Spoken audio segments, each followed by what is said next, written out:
An ominous warning from the Department of Homeland Security in the wake of the assault on the Capitol.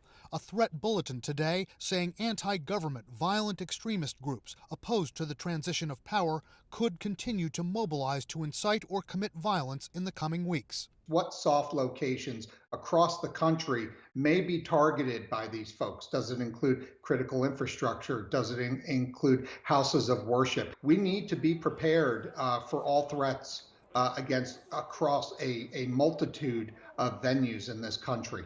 Another distressing line in the Homeland Security bulletin, a concern that domestic violent extremists may be emboldened by the January 6th breach of the Capitol to target elected officials.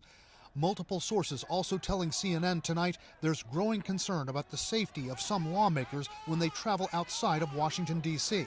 I think there is, a truth to that, and they feel emboldened. You will continue to see National Guard in Washington, D.C., because there is the continued view that the threat lingers. Democratic Congresswoman Rosa DeLauro was among lawmakers briefed behind closed doors by the acting Capitol Hill Police Chief Yogananda Pittman, who told them her department knew beforehand that there was a strong chance of violence targeting Congress, but did not take appropriate action to stop it.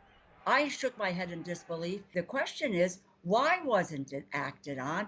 Who made the decisions about not moving forward with a greater sense of preparation for what turned out to be thousands of people at the Capitol, breaching the Capitol? Questions that DeLauro told us were not answered at that briefing. We also spoke with Democratic Congressman Matt Cartwright, who was in the same briefing. If not for pure dumb luck, there's no doubt that members of Congress and staffers and more Capitol Police probably would have been killed. And there's new information tonight on the toll on police officers from the attack.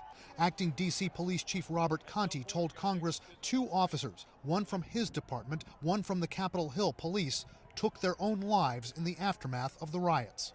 Everyone who played a part in trying to put down the insurrection, it certainly paid a price for that, whether being physically harmed, the psychological damage that's caused by something like that. The more you think about it, the more it starts to really kind of weigh on you.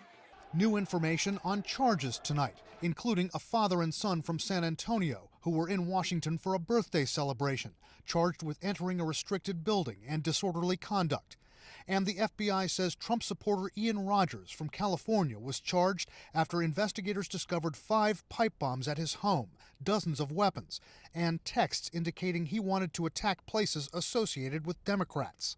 He's not believed to be connected to the pipe bombs left near the Capitol on January 6th. His lawyer denies the accusations.